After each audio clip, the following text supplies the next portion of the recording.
we'll just get started. So thank everybody for joining in to our Kauai Food System Summit. This is our second to last session of the day, and we're going to be talking about increasing local food access and some various programs going on in relation to our food access plan.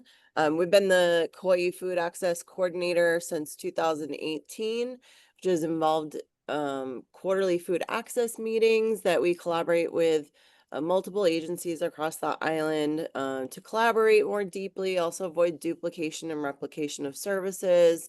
And as a part of that, had developed a Kauai Food Access Plan, which you can find on this link, that was helped developed and voted on by over 500 community members, farmers, food access agencies, food insecure folks. Really a big effort. And what this food summit's purpose is to kind of provide an update to that plan, where we are on various projects of that plan, and to engage community into getting more involved. So here are the 11 objectives. I won't sit here. We have the whole plan online. You can go read later, but did want to touch upon this panel today is going to discuss a little bit about SNAP Online, community gardens, gleaning program expansions, and some other things that are happening on island connected to local food access. And so today we have some of our team. We have Rose Hayes, who's a project director for Mālama, Kauai. Mālie Contrades, who is our food access Alaka, and Chelsea Takahashi, who's director of healthy food access initiatives over at Hawaii Island Food Basket. She's also a big lead on the statewide Debucks program, and that's what she's here to talk about today. And then Punua from Kaua is here to join us from Anahola to talk about their project. So I'm going to start with Chelsea, if you want to get us started with the Debucks program. Great. Thank you for the introduction and inviting me to this panel. My name's Chelsea Takahashi. Malia, just to confirm, you'll be helping me to run the slides. That would be really helpful. Yes. Great. Thank you. I hope they're all there. I did it sent it to Malia late last night. So my first slide is to provide an overview of the Debucks program. We are the food basket. We're the food bank on the Big Island, but we do run this statewide program for all islands except for Lanai currently. And on Kauai, it works. We tried to replicate this model so that it would work seamlessly, whether you're on Kauai or the Big Island. It should work similarly at grocery stores. And if you were at a food hub, it should work pretty seamlessly. So if you are on SNAP EBT as a SNAP customer, you are automatically eligible for this program. As long as you use your food stamps, SNAP EBT benefits, I'll use those terms interchangeably. They mean virtually the same thing. You can use your food benefits to purchase locally grown fruits and vegetables at a qualifying participating retailer. And we have two main categories of retailers, they're food hubs and grocery stores. So that's that first interaction between the retailer and the customer. That interaction is important because of this discount that's being offered to low-income individuals, where the idea in theory is that we reduce the price of these items that are generally a lot of times are seen as inaccessible or just they're more expensive. By bringing down the price, in theory, you would buy more of it. This is the simple law of demand, right, in economics. Hopefully you would eat double because now you're reducing the price by half. So that this is the big theory that was championed by a Senator Schumacher in, I believe, Michigan. So yeah, in this first interaction, you're hoping the customer is buying more produce, that retailer is now getting to sell more produce, and all the produce needs to be grown in Hawaii. That's a regulation of this program. And by having demand being driven by this discount, the retailer now needs to purchase more from these farmers and carry more inventory and hopefully have just a more frequent flow of product that's coming in from the farmers and out to consumers. So that's why that first interaction is important of how the discount is working to drive demand of local product. And then that retailer, like we said, um, those SNAP dollars that that customer is using is federal money. Those are federal dollars that are being spent in our local economy. So another theory is that there's this multiplier effect. We're bringing in income into our local economy and ideally growing the number of dollars that are circulating in our economy. It feeds down to the retailer, to the farmer, to all those other vendors that they're vending with, like marketing teams and IT teams and all the staff and cashiers that are needed to run these food systems. The theory is the drive in demand and purchase from that SNAP customer will funnel into they'll have this rippling effect into the economy because you're using your federal dollars to make local purchases. Um, and then that discount, I got this question a lot. Well, early on when I used to explain this program, it was like, oh, does the retailer lose out because they're only collecting 50%? Well, that's where the second interaction comes into play. The food basket has grant funding currently. That's the main funding source. It's a federal grant that is helping to subsidize that 50%. So that retailer is whole. They're getting all that revenue back for the entire sale of the product. So if you think about it, that SNAP dollar is federal, so is that grant dollar that's paying for the other 50%. This is in total all federal dollars that are coming into our local economy. Next slide. This is just another way of explaining what I just said. Maybe this is a more intuitive reasoning. But for example, if a customer were to purchase $50 worth of locally grown produce, that first 50% of or $25 is paid by that SNAP customer using their food benefits. And then the second 50%, $25 is covered by the grant dollars of our program, of the debucks program. And that's money that the food basket is reimbursing these retailers every month. We collect all their data, all the discounts that they've issued in the calendar month.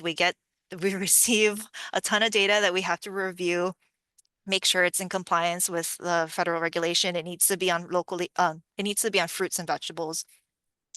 And then we're reimbursing a check to these retailers once a month. And then that's how that retailer gets back the entire sale or revenue of that sale. Okay, I feel like I'm gonna be done in like 10 minutes instead of the 15. So on Kauai, we we have a few retailers. I always wish we could have more, but like I said in the first two slides, this is totally dependent on funding availability. So the more retailers we add on, that means we need to budget and fundraise for more dollars to keep the program sustaining without any breaks. Luckily, we've been running this program on Kauai since around 2020 without any program breaks. No, we haven't had a point where, oh, we've run out of money too fast, where we need to pause the program. For us, that would, to me, is disastrous. Like, that would be disastrous for the customer, for explaining, oh, the program's not working in this month, but it'll start up again in a year. Um, I think that would be disastrous for just program usage and adoption. So it's my goal to continuously fundraise so that we can keep this program running seamlessly. But on Kauai, we have the Big Save was one of the first grocery stores. I believe there's 5 Big Saves, one Time Supermarkets in Lihue. They're run by the same company. And we were able to add on Mālama Kauai and Halepuna early on around 2020, 2021. And Foodland and Kilauea are the newest grocery stores. If you're going to ask me if you're a farmer wanting to sell, I did try to follow up with, well, one of our Debucks retailer support specialists, Rafa, followed up with the grocery stores to ask, how can a farmer sell to these grocery stores? And unfortunately, I don't have a great answer. If they are watching, they're probably going to be like scrutinizing what I'm saying, but to me, in my personal opinion, there's not a great way for local farmers to get into these grocery stores. You do need to be food certified. Um, I believe like a GAP certification is what I would recommend through North Shore EVP. If you haven't heard of them, great organization to get certified. And if you want to start scaling up and selling to these bigger types of wholesale buyers, um, you should be looking into food safety certification. It is required by Foodland, is what I've heard. And their main centralized place where they're receiving product is in Waipio on Oahu. So if you're on Kauai, you would need to ship your product to Waipio. They would need to redistribute to all of their grocery stores through that centralized distribution system that they're using. And then in Time supermarkets and Big Save, they also are using just a few larger farms on Kauai. I didn't get the details on the which farms they're using. Um, but other than that, there's not a whole it's a void of how do you get your product into these grocery stores. So that's where I can very much promote the food hubs, much more accessible to get your product into a food hub at a farmer's market like Halepuna or at Mālama, Kauai.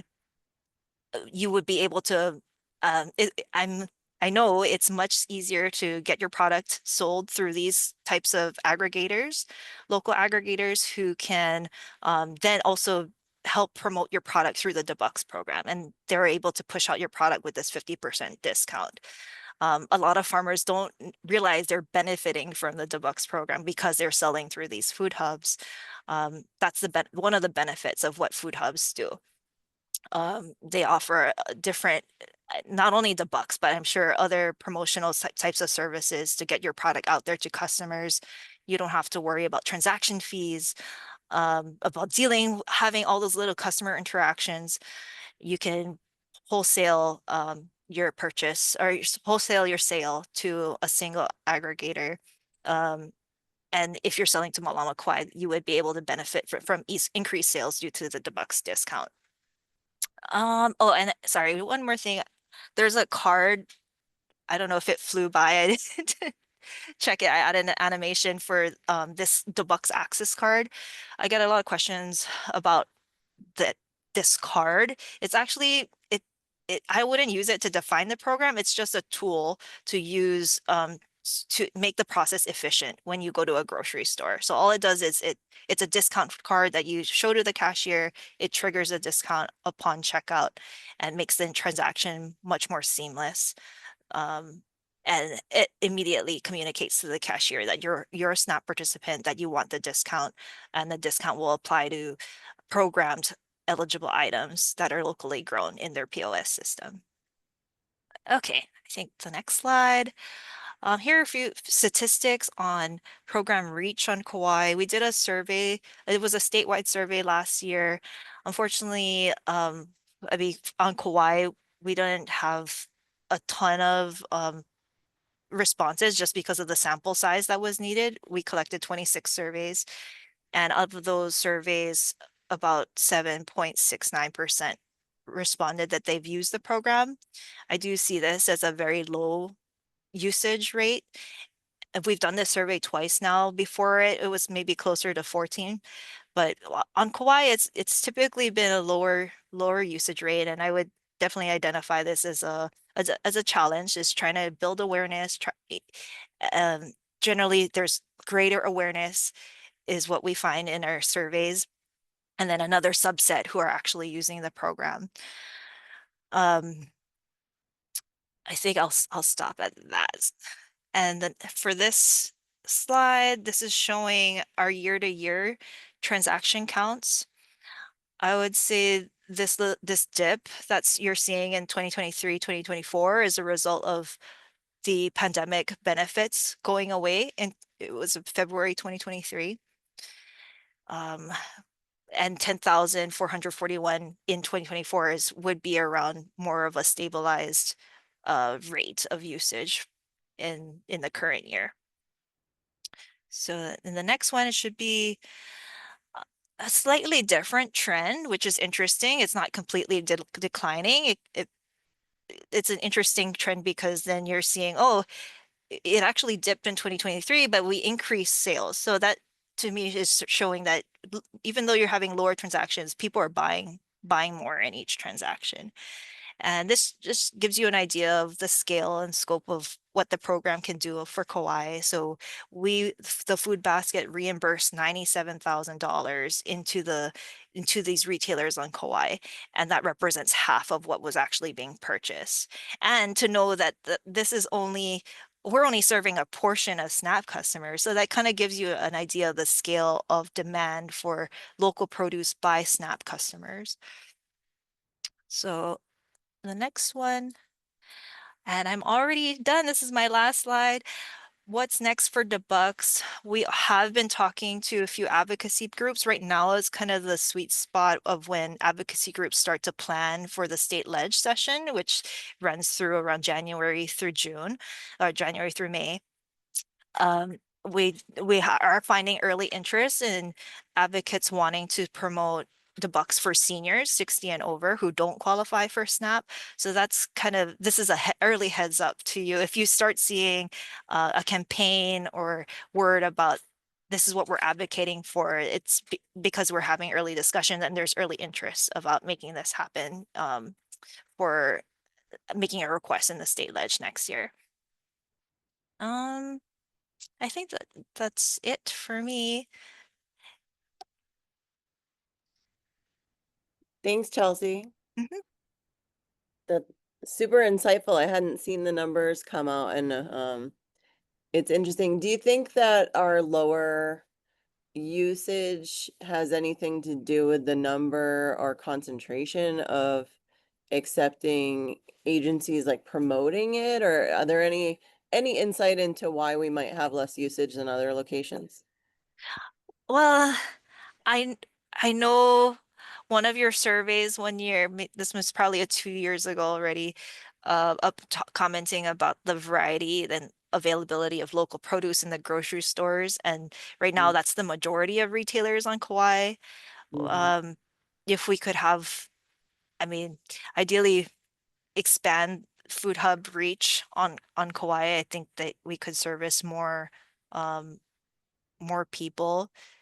But I think there's just not a lot of awareness in the grocery store because I think Big Save doesn't do a great job about putting up their signage. You really have to look for those items. Um, I remember we were doing a marketing campaign. We had got a bunch of money to hang up banners and posters, and they wouldn't even let us put them up. So right. yeah, Wh- marketing the program can be a challenge for sure. Right. We did do a radio ad, and that's where Mhm.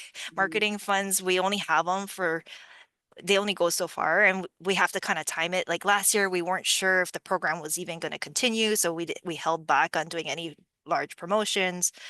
But this year we had a new round of funding that is going to go on for 3 years, so we can safely continue the program up until December 31st of 2026.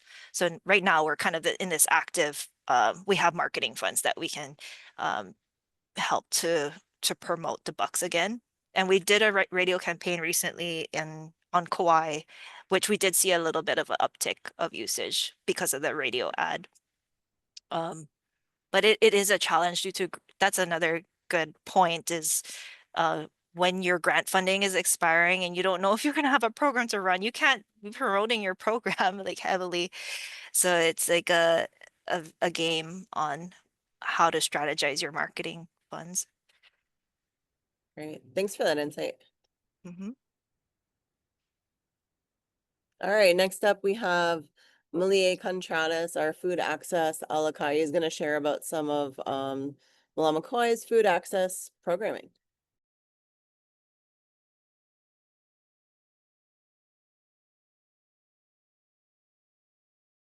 Aloha everyone, my name is Mālie Contrades. I am the food access alaka'i for Mālama Kauai. To share a little bit more about who we are. We were founded in 2006. We are a community-based nonprofit that focuses on increasing local food production and access for Kauai. Today, I'm going to be sharing a little bit about our different programs that aim to increase food access, such as Kaua for keiki, our kūpuna food distributions, village harvest, and then touching on SNAP, the Bucks, and WIC as well. Kakao for Keiki, we are so incredibly, we had such an incredible summer this year. We were able to distribute 9,350 boxes of local food across Kauai this year. And that has just been through the period of February through July. We are hoping to expand our Kakao for Keiki program, which I'll touch on in the next following slides. Out of those boxes, nearly 131,000 pounds worth, meals worth of food were distributed. So each box typically, we look to include 14 meals, so 7 breakfast, 7 lunch. And then the total amount for local food purchase is reaching 350,000 to feed keiki across Kauai this year.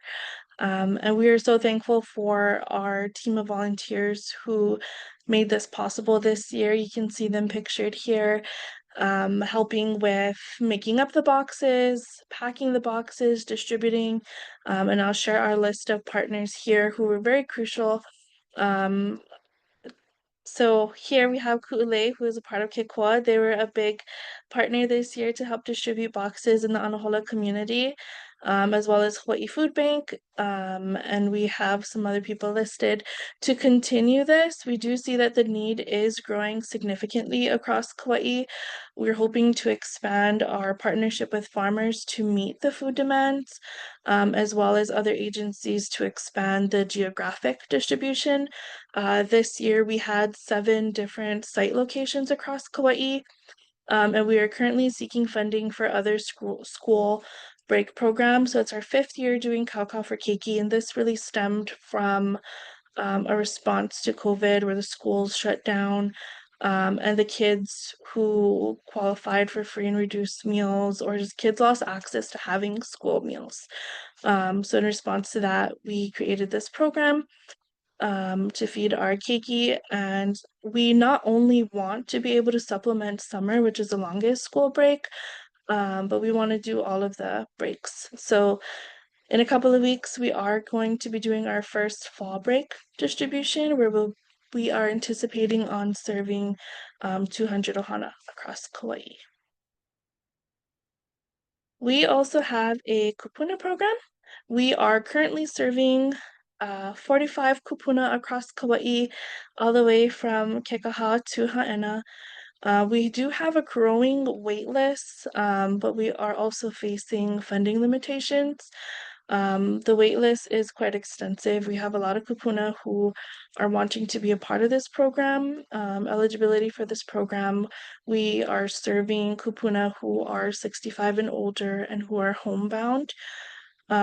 We recently brought on a new coordinator, our Kūpuna food security coordinator, who is really expanding on surveys and outreach for our Kūpuna, and speaking with them, not just over the phone, but going out in person, getting feedback on what they like to see in their bags or boxes, and creating that relationship with them, because a lot of them are homebound. They don't really get that interaction with people typically, and so it's a nice way for us to show up and deliver a nice fresh bag of produce, and talk story with them. Annually, we are estimated that we are delivering over 25,000 pounds to our kūpuna. We do also have a village harvest gleaning program. Right now we are doing 3 tree greenhouse constructions across the island to propagate food trees for community availability. This is ran by our gleaner, Chris. And over 170,000 pounds of fresh produce have been distributed to those in need since the program's funding. And then you can see some pictures here on the side where we have the construction of one of the greenhouses going up. We also are always open and looking for volunteers who would like to be a part of the village harvest cleaning, so people can call us up, email those who have like an overabundance and production of like fruit trees, lots of citrus that they want to donate. We'll go and harvest, and then we will donate to our food access programs. One of my favorite stories that I like to share, a part of this village harvest cleaning program, is one of those food access programs that this directly supports is our Kūpuna program. And then pictured on the bottom right there is ohia ai, which is mountain apple. And mountain apple is like for Kūpuna, I feel like it's a very like a nostalgic food, because for me as a child growing up, we would have to venture into the mountains such as Koke'e to go pick this together as a family, and it's not easily accessible. And through this village harvest program, it's a way for Kūpuna to have access to that again, and that's amazing to me. Sharing a little bit about SNAP to Bucks and WIC, I got some numbers on this for our food hub. 25% of our retail customers do utilize SNAP and EBT to pay for their groceries, and there's an estimated over 100,000 in federal nutrition incentives that is spent annually through our food hub.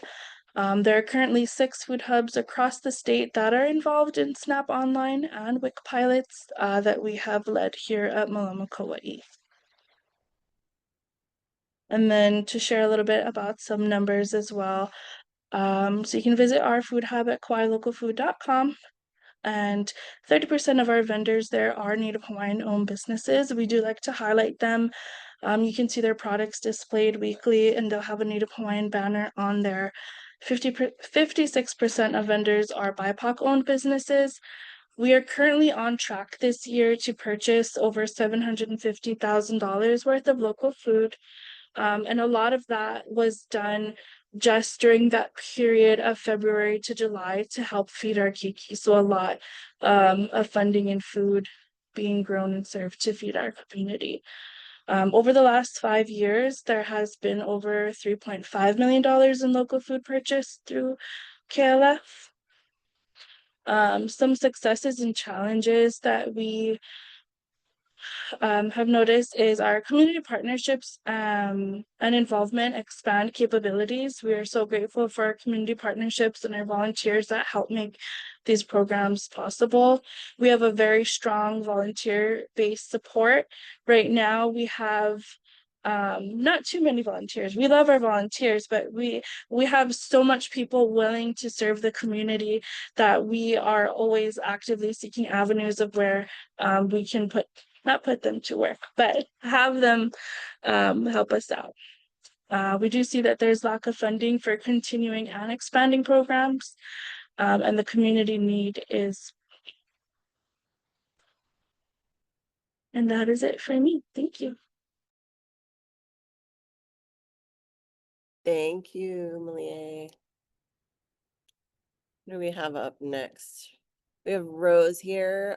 She's been a project manager for a lot of projects at Mālama Kauai, usually the really complicated ones that require technology or some high-level project management skills. So she was put in charge of leading this statewide SNAP online pilot for food hubs to be able to take SNAP. So Rose, take it away. Started a project, crazy to think that it was over 2 years ago, 2.5 years ago, that we started securing funding for this. And it was a pilot with 4 different food hubs across the state. So Kohala, Hawaii Farm to Car, which is based in Hilo, and Maui Hub in addition to us.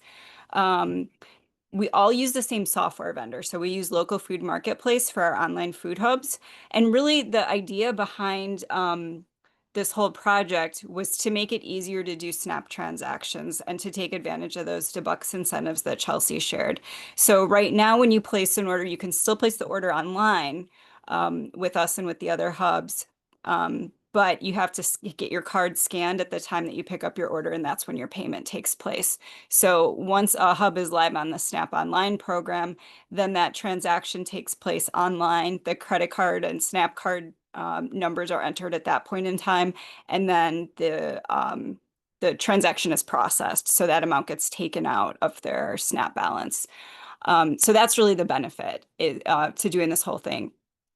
So we worked with Local Food Marketplace, our software vendor. They put in some software updates. Those all went in May of last year. And as we did testing, we identified, we're still identifying like usability improvements and all of those kind of things and sharing those back with the software vendor, and they're making updates on an ongoing basis. And then we worked to get USDA approval with each hub. So each hub individually had to reach out to the USDA, send a letter of intent, and then undergo inspections to make sure that they were legit, real, that they had inventory in stock. And we're all a little bit different. A couple of them are considered a delivery route. One is considered a farmer's market, and we're considered an online only retailer. So we learned when we applied that they're not actually allowing just anybody to participate in the pilot with online only retailers. So they started a pilot back in April of last year, so a year and a half ago at this point, with a couple of big box retailers in New York State. And they're just now starting to have a small amount of internet retailers go through the pilot process. So we're hoping that that's going to come soon for Mālama Kauai, but we're still kind of just on hold and waiting at this point for us. But Kohala went live September of last year, almost a year ago. Maui went live last December, and then Ho'ola Farms, Hawaii Farm to Car, they went live earlier this month. So for each of those hubs, there's data updates that need to be done. There's a lot of change management that needs to be done with the customers because the back end changes and the front end changes make it a little bit difficult the first time, to go through that transaction. So we do a lot of proactive outreach during the process, in the lead up to the launch, during the launch, after the launch. And then each hub has to do their own testing and then actually go live and update their systems. So it's, it's a lengthy process to make it happen, but we are seeing that it's having really good results. Customers first time, it's a little bit challenging. The video that we have kind of calls that out. But yeah, it's been pretty successful across the board. And for Mālama Kauai, we're just waiting to see when we'll be able to go.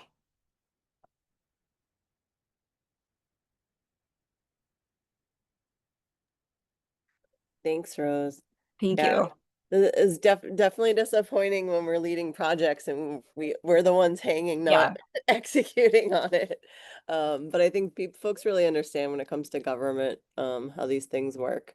But I think the impact on food hubs and like food security in general is, it really equals the playing field so that SNAP customers are treated just like any other customer. Because right now, food hub teams, they can go drop off a customer's order at somebody's house who's not home and just put it in a cooler. But if they're a SNAP customer, you have to be there. You have to swipe their card. So it's not really making food as equally accessible to SNAP customers as it is non-SNAP customers. And then it can also cause a lot of issues around our operational team and our delivery staff if they can't collect on payments. Someone makes an order and then a week later is short on their SNAP or debucks. And yeah, so I'm really excited to see these other food hubs make it in, and hopefully we'll be in there soon. Thanks for all your hard work on that, Rose. I know it was a lot. And next up we have Kūkulu. Are you with us, Kūkulu? I see your screen just went to a photo. There you go. Hi. Okay. Do you see me? Because I'm not sure if I. Yep, you're Okay. up. All right. Well, I see your background. I don't see your Let's see photo. background. Oh, okay. Let's see. Where am I? Where am I? I don't know. How come I think we're it's okay because we can see your slides. Okay. Yeah. All right. Thank you. So I can't see the slide. Let's see. Where's the slide? Oh, there we are. Okay. Am I on right now? Is it me? Can you hear me, Yes. everybody? Yeah. Okay. All right. Well, aloha. I'm Uleialoha Punua, and I want to say thank you so much to Mālama Kauai, Megan and Mālie, and all the team of Mālama Kauai. You're so amazing. And thank you for the opportunity to share some of our updates of what's going on with Kūkulu Kumuhana. As you can see, I did want to share some olelo no'eau and some wisdom from our kūpuna. And this is He Ma'ona Moku, a satisfaction with the land. And it is said of a person that's content with what he has, as a chief is satisfied with his domain. And as I thought about this proverb, I thought how true it is that the land that we take care of and nourish really brings so much satisfaction. It reminds me of growing up and then being at the table and you're just so full, but just not too full, but just right. And, you know, it's just such a satisfying feeling. And so I thought this would be a really nice way to begin our sharing today. So Kūkulu Kumuhana or Anahola, which I'll refer to now as Keikoa, was established like in 2008. And our mission is to provide safe places and spaces to deter suicide by building life skills. So being proactive in our community, to strengthen one's identity through Hawaiian values, empowering individuals to manage their future successfully, establish a healthy, sustainable, thriving Hawaiian community. And our vision is to see this happen, a thriving Hawaiian community, free to express ourselves by encouraging the arts, both cultural and modern, utilizing new technologies to enhance the ode, and establishing and managing a healthy and sustainable way of living. And this is an overview of Keikoa and the way that we have helped to bring healthy food accessible is partnering with Mālama Kauai, a lot of amazing partners to, bring some education outside of the schoolroom, outside of the classroom, the four corners, the building, and have different educational programs. And we had the Kalo Tukula with Mālama Kauai. And those photos, I believe, are the two on the top sides.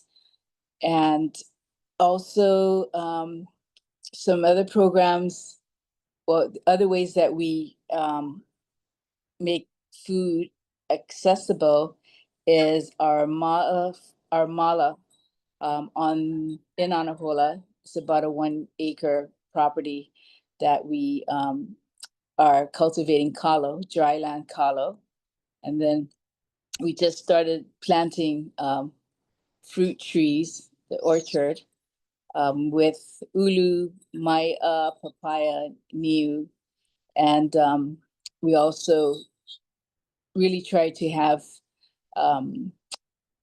connections with the community and the youth as we're plotting out 10 by 10 little plots where the youth and the community will be able to learn how to, if they need the training, to provide the training for them to amend the soils in their plots and, plant their own food.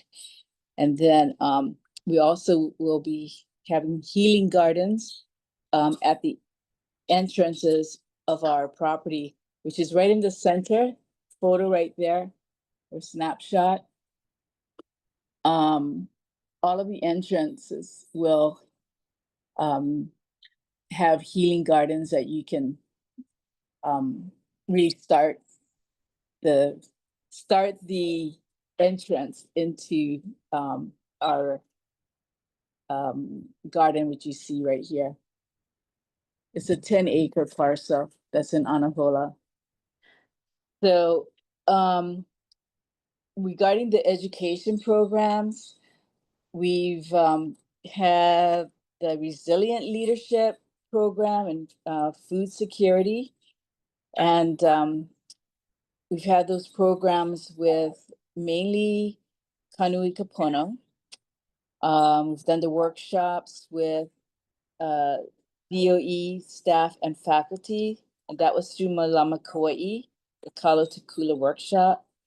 Then there was also classes with the faculty. And I'm not too sure if we were the ones presenting, but I think it was Mālama Kauai that was presenting like ways to create healthy foods from the farmers for the children at school.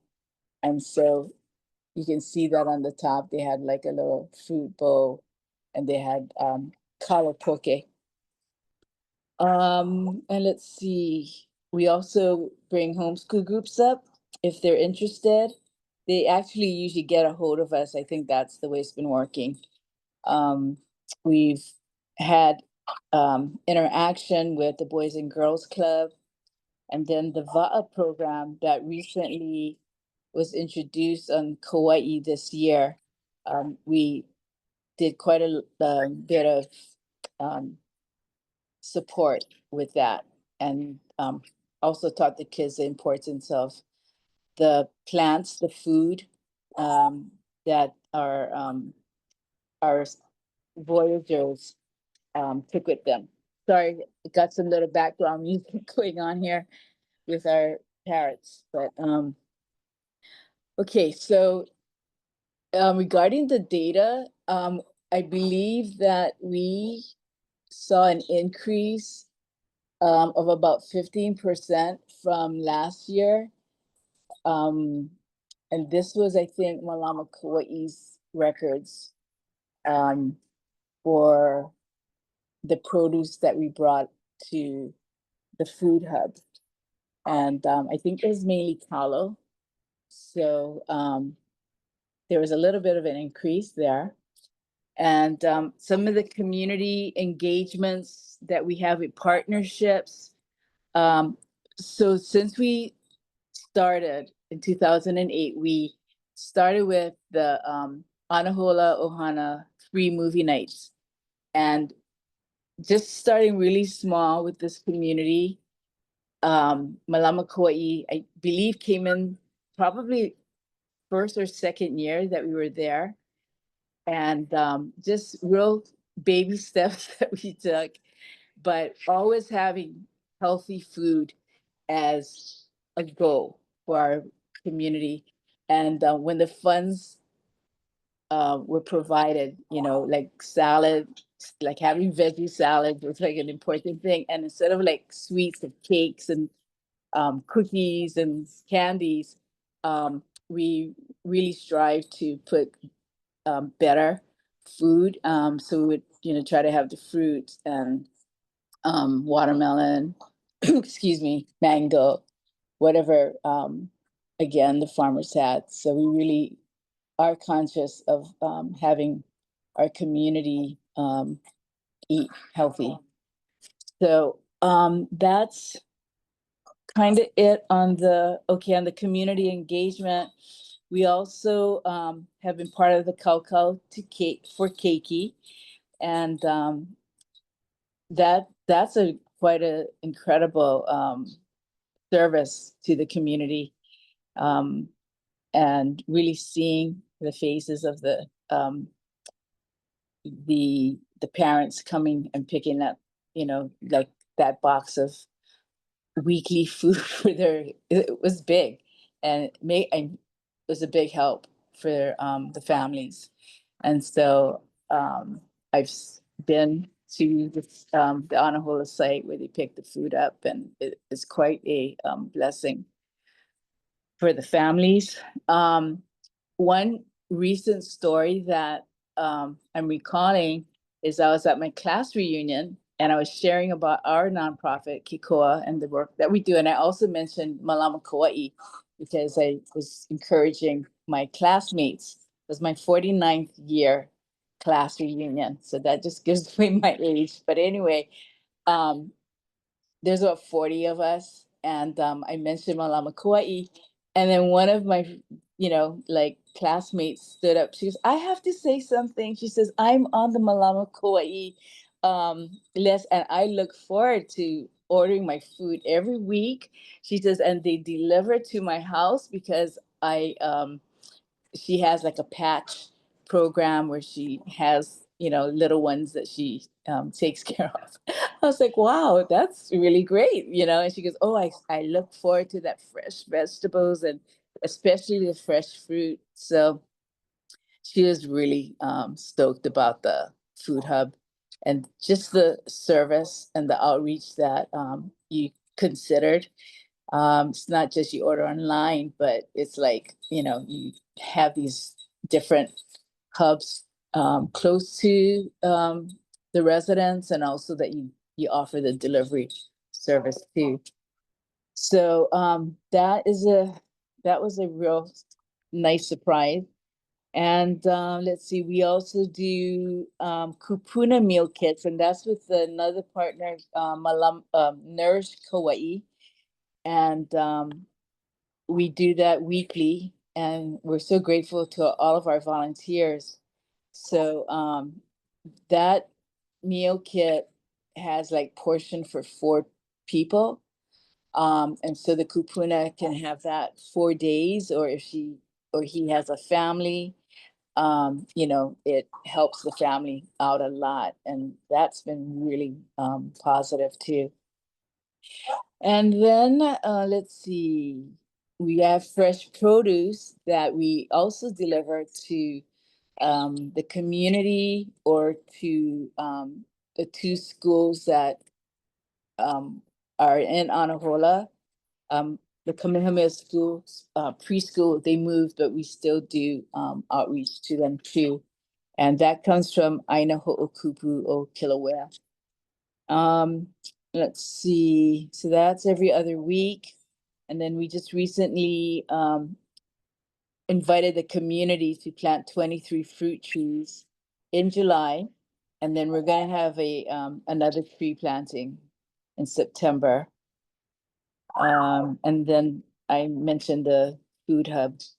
So that's pretty much our partnership. And then some of the barriers that we face in improving our food access is in all the things that you see here on the top, the funding, acquiring long-term lease, access to water, Department of Hawaiian Homelands processes, timing is critical in all of the 3 areas, whether it's funding and, having all of your ducks in a row.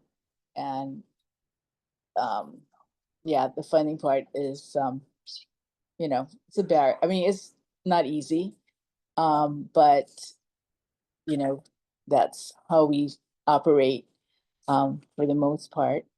And then acquiring the long-term lease and access to water, that let's see, I think we got it right here. We have like we had a 5-year license, and then we went, we wanted the 30-year lease from the beginning, but it took us a few years to get that licensing. So we do have over 30 years right now for this long-term lease. And then we did hook up with the county for water. And we are going to be doing a well in the not too distant future. And then the other barriers was just the process with Hawaiian Homelands, which I know not everyone is,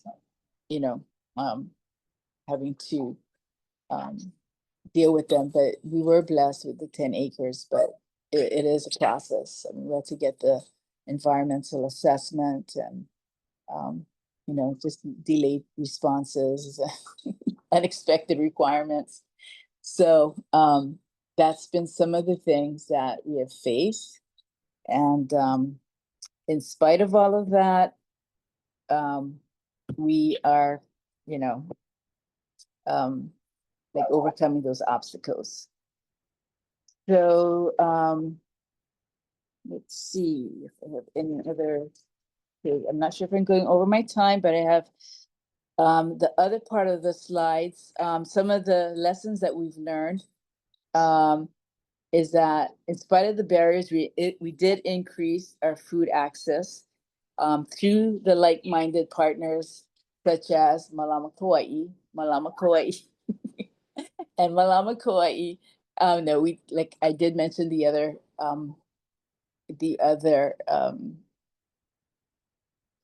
friends or nonprofits that we've partnered with, Nourish Kauai, Aina Ho'okupu, Kilauea.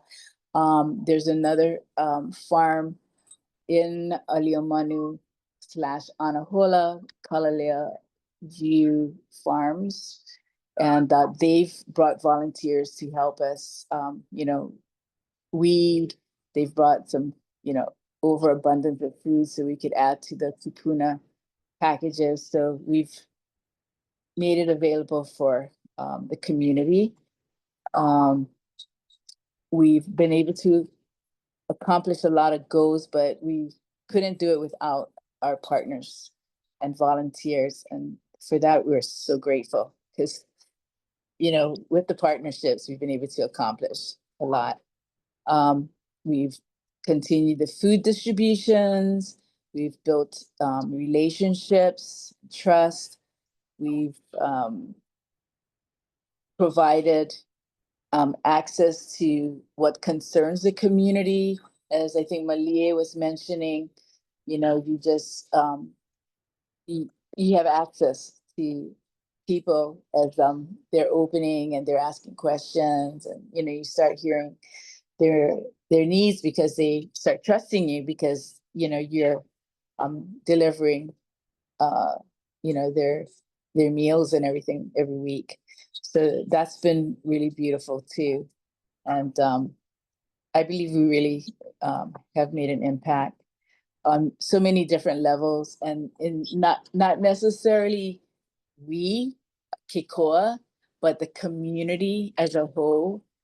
You know, we've seen more lights being turned on in the community, and it's just beautiful to see people's gifts and talents just really blossoming in the community, and this is really great. So we would like to, you know, model this, what we're doing to replicate, be replicated in the future.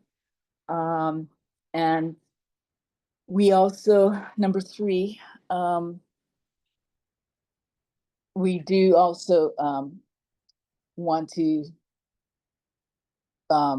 keep moving towards our Ulupuna Anahola project, which is that 10-acre parcel. And so we do have a timeline here of building 2 greenhouses and 30 fruit trees planted by community. We're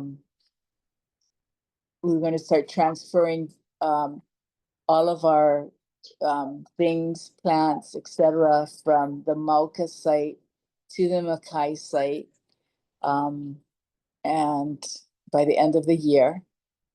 And there's a lot that you probably already did, but if you have any questions, please, I'm open here. And we would, if you're, let's see, opportunities for the community's involvement, please go to our website, kkoa.org, kkoa.org.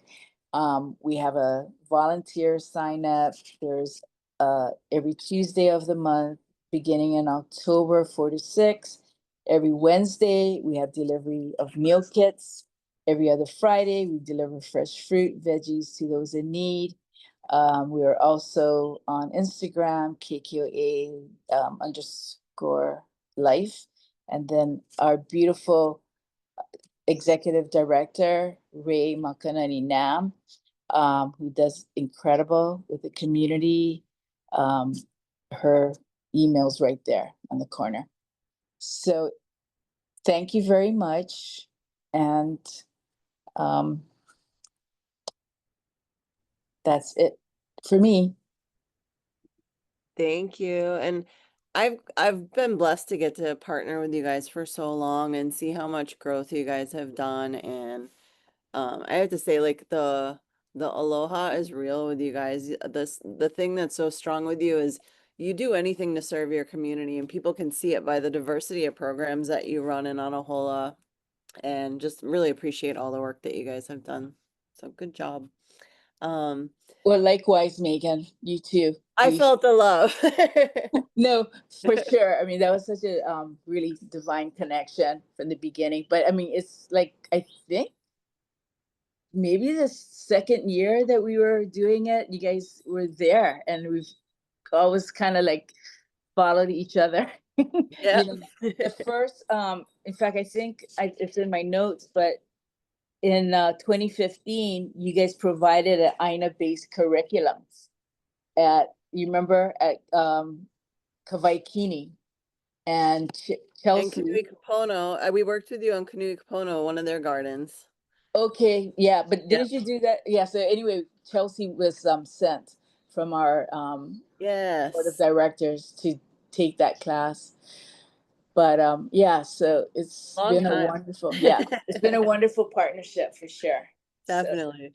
And I think you did a really good job of answering the question that I think some of our other panelists, Rose, Chelsea, Mālie, if anybody wants to chime in, you know, aside from funding, right? Because I think it's something that we all experience. It's a barrier, but what other kinds of barriers do you feel like you face in your work in expanding access to healthy food on Kauai? And what are some things that either people listening can do or that you need to overcome some of those challenges? Sorry, that's a big question, but well, I think staffing, if we had, but then again, it's funding. So, if we had the funds, we could hire more staff, and do more. But it is what it is. But for being what is, what it is, it's amazing what we've been able to accomplish. Really, it's not like we're all together yet. It's like there's a ways to go, but it's still, we're still there. We're committed, and so I think that's just the way things have rolled for us. So I think, yeah, if there was more staff, we could probably get more accomplished on the property. But because we don't have the staff, in spite of the staff, we still have accomplished a lot. Mhm. So I don't know if I that feel answers your that. question. No, I feel that one. Mm-hmm. Rose, what about you? I see you unmuting. Yeah, I mean, okay, so this is me, my little like soapbox, right? But we have to change the way that we eat, and we have to change the way that we cook and the way that we buy our food. So I know a lot of us that are on this call, like we're already the champions of eating local.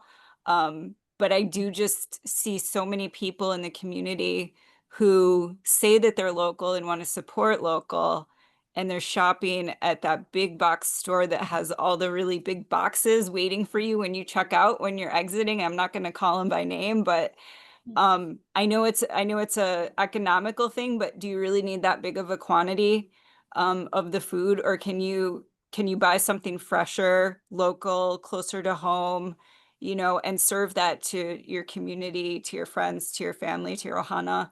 I just think that that's the big shift that we need to make as an island here.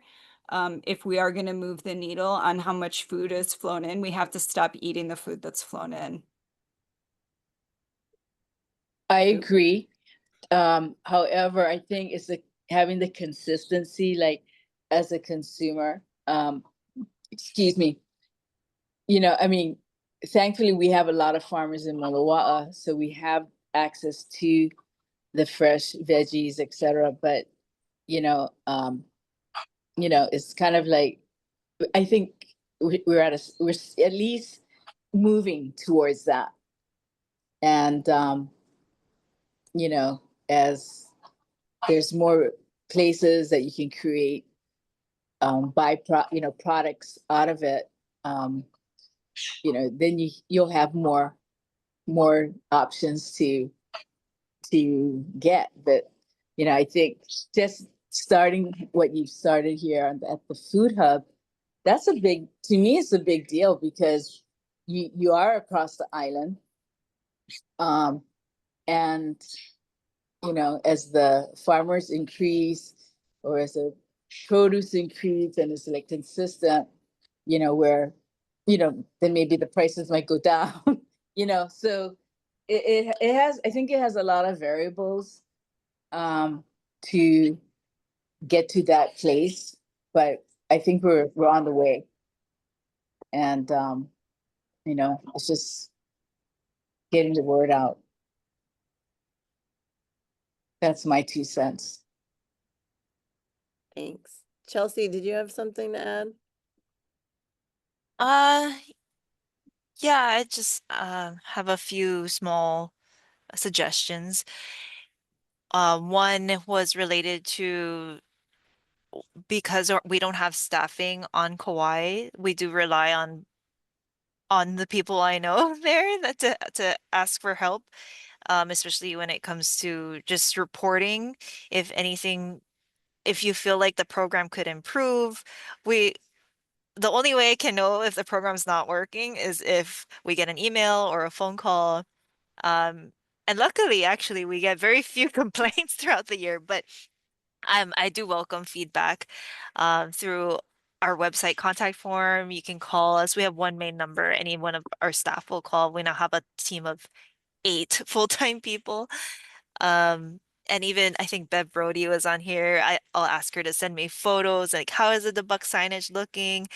Um, if you feel like there's items that you want to in the grocery store, I feel like the more you demand from your grocery store, the more they're willing to change what's being offered. Um, as and especially if you know like the cashiers, or you have friends that work there, I think the more you speak up to the staff, and those voices get moved up into upper management, because now I mean Fudan's a corporation, right? Your voice needs to travel up to the corporate level for them to start changing how they're sourcing the product. And especially if you start demanding for like, well, what about our local farmers on Kauai? Why can't we get our local product in our local grocery stores? Mhm. More That's a good one. The more people speak up, it's not only to your legislators, it's like to the businesses themselves that need to change um, to to kind of just replace more of the shipped items with more locally grown. I know it's an upward challenge. Kind of Megan's been trying for years already. Um, and yeah, just getting local people into those positions too to start changing behavior, institutional practices.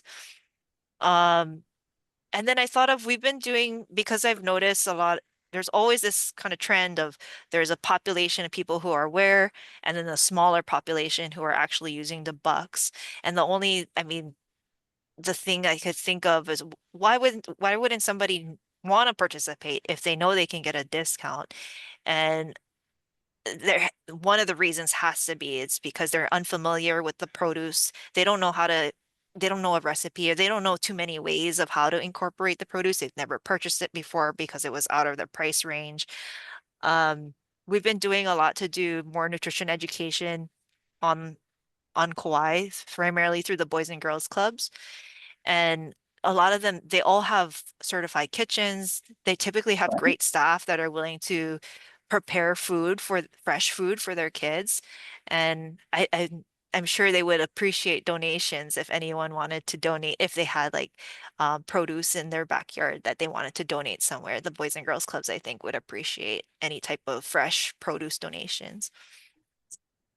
They have Yeah, a, we donate there with Village Harvest sometimes. yeah, But to answer your question, we did yeah. do a food insecurity survey, Hmm. and that revealed um awareness on what to do with the food and desire for nutrition education were at the absolute bottom of what people who are Hmm. food insecure wanted. Um, Hmm. I think like it was very high, but it was actually awareness that was the problem. They didn't understand the programs. Mm. They didn't know how to qualify for them or how to appeal if they got denied qualifying for them. So it seemed like a lot of it was on awareness and on the front end, and not so much that they don't know how to use the produce. That is Mm. much more of a common issue in urban environments. But Kauai Right, being so rural, I mean, you're Hawaii Island, like if people they grew up surrounded by farms and right. things like that. And another thing we realize is sometimes it's in a rural environment is like auntie's got a mango tree, uncle's got the avocados, like so and so is a fisherman, so they don't necessarily use a lot of their debuck spending on or Hmm. snap spending on the fruits and vegetables. They're using it for like meat and the things if they don't have a hunter in the family or a rancher. And that's just Yeah. some feedback from our actual surveys with the food insecure people, but I would love to share more data back and forth, and maybe that's a feedback loop we have to have going back and forth, and something we can work on together is trying to get to the bottom of, it's such an amazing opportunity. It's sad that every single person, you should have Mm. 100% usage of that program, even if it's just for a portion of their spending. Uh, Hmm. Everybody who gets Snap on Kauai should be using it. It's 50% off. It's crazy. Yeah. Yeah. I mean, you completely make the local products cheaper than the ones at the grocery store. So and sometimes they actually already are cheaper too. I think, Yeah. there's this assumption that local is always more expensive, but it's not always on every product. So it'd be Right. really, really interesting. I look forward to collabing on that. Yeah. Thanks for bringing up this insecurity, food insecurity survey. And we had a couple more questions here. This is a good one. Of course, it's good. Lauren, from our Maui County Food Access had a good question. She said systems influence what people eat often more than individual choice. What are some systematic shifts that you would like to see take place in Kauai to expand local food access?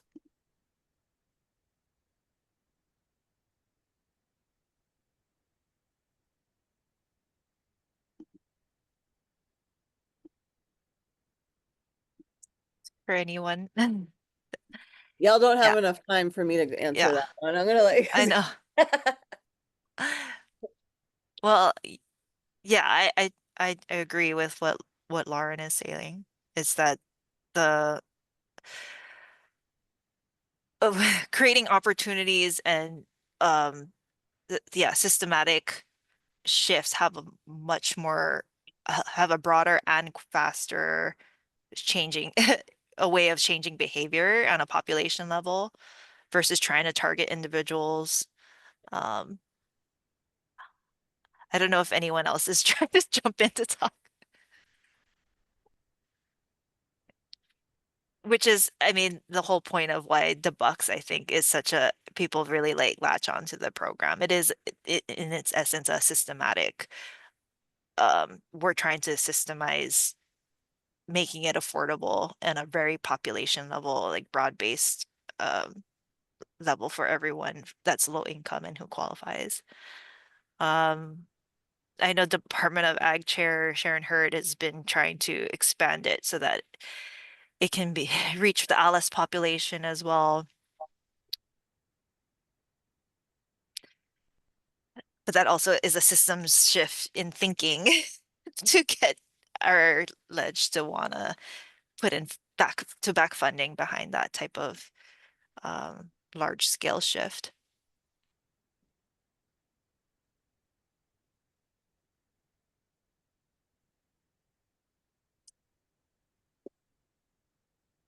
And then I did answer Vanita, but she was wondering, and maybe Chelsea, I haven't seen this. You're not on island, so maybe you don't know either, but things like ulu, taro, avocados, Japanese spinach, trying to get are these sold in Kauai participating stores? And I know we carry them, Puna does. I haven't seen them at the big saves in the Foodlands, and we kind of talked a little bit about that. Do you have conversations with those stores, and are they giving you any information on why they don't source more locally and what folks can do to get them to? We kind of touched on this a bit, but Not recently with Big Save. I mean, the most recent has just been an email because I was preparing for this presentation. Um, but I get this is I'm hearing it from our staff too, is the conversation is they're very resistant to wanting to work with a bunch of small farmers and rather work with a few large aggregators, or which, I mean, I wish they could work with Mālama Kauai. we've If called many times, let me yes, tell you. I have. I continue to. or Yeah. or it's sounding like just it doesn't even sound like farms, it sounds like distributors, but I'm Yeah, wondering which with distributors would they be vendors. working? And a Yeah. lot of those are mostly focused on imports too. It's challenging, and I think this touches on again what Lauren talks about, and maybe an answer that kind of answers hers too is, I think really what we need is a decentralization of procurement and decision making across the board. So if I had my way, everyone would have local decision-making power and procurement, and that includes DOE breaking up island by island instead of having everything central on Oahu. I think that would, and these retailers that are larger corporate entities, if they got to actually source from their communities, built on relationships, the hotels as well is another thing. Although I'm not a huge advocate of saying like hotels should get the majority of our local food. I think our residents should. They do help create revenue for farmers that would keep them stable. But Mhm. Mhm. so you saw, I answered you anyway, Lauren. You I said I wasn't. Yeah, that was I heard a recent presentation by Hunter Hevelin talking about how resorts sustain it in, I guess, in blue skies they sustain the food system, but in what's the other terminology when there's a Disaster. when Yeah. there's a pandemic and that demand goes away, then um at least you still have this robust food system that can feed your local people because they've been sustained in good times by the tourism. So Yeah. you still need that system to be working well too. Right. But those are the farmers that were struggling the worst when COVID happened also. The people who Yeah. had local markets established already or diversified revenue streams were more stable. It was the whole thing it's fragile, I think was Mm. the takeaway. But I know on our island, Ulu Kuapa is doing a lot of promotion around Ulu, so we're starting to see it more. It's taken all these years, not 10 years. I remember Donna advocating 10 years ago to get it into KTA, and now it's slowly coming in, mostly when it's more in season in the summertime. We're starting to see it on the shelves. Fresh ulu. I had a question for you, Chelsea, from one of your slides. Mm. How can the community help advocate for the debucks kupuna card for the 2026 state legislature? Yes, so keep we're not lobbyists. Definitely rely on the guidance of advocacy groups. So the main ones we participate in is the Hawaii Hunger Action Network, and that one I believe anybody can sign up to get their action alerts, to stay up to date on what their policy priorities are for the year. So Hawaii Hunger Action Network is one, and the second one is the HEAL Coalition. And this is a statewide coalition that typically also chooses the bucks as their policy priority. And they work, in my opinion, in a similar way. You sign up for listserv, they will send you action alerts. to let you know when bills are, how they're moving through the ledge and when is a good time to be submitting testimony. Just a little summary, you typically need to submit throughout the ledge session to make sure that that bill will pass through the different committees. There's typically a finance committee that it goes through and a ways and means committee. Pretty much the most important committees that it needs to pass out of, because there's always funding tied to this the Bucks legislation. Thank you. Mhm.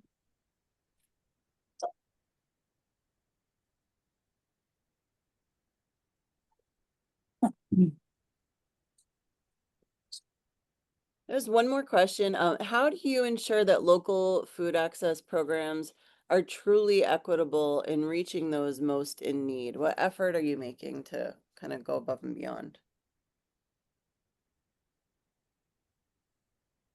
That Was goes that for anybody that wants to. oh, I think if you answer, I'll start to, I can feed off of. I have this like a research brain for like how do we make sure that a program is equitable, that it's reaching the people who need it, basically. Um, and for us, we have to do surveys. We have to get feedback. mhm, You can't run a program without talking to your participants and getting feedback, having open lines of communication with the people who are benefiting, your beneficiaries of your program. So we make sure to do our annual surveys that are surveying participants. If anybody wants to help us with making sure that we're reaching the SNAP population, we do those every year, and we're looking for sites. We try not to go to sites where the Bucks program is active at a retail site. So sometimes it's hard to find those SNAP participants to ask, like, are you aware about the Bucks? Are you using it? How much do you use? Um, and then having an open-ended question typically at the end is what has your experience been using the program and how can it improve? Being aware of your ethnic population, the diversity of your population, and surveying to make sure that um, your sample size or the people who are participating reflect the actual population. Um, I also think that diversity in your workforce, in staffing, typically makes a difference. It just brings in different perspectives on how we can be implementing our program and effectively doing outreach. And as well as just, having a familiar face makes a difference when you're doing outreach. Somebody that you feel comfortable speaking with and learning about the program. To me, diversity in staffing is also important.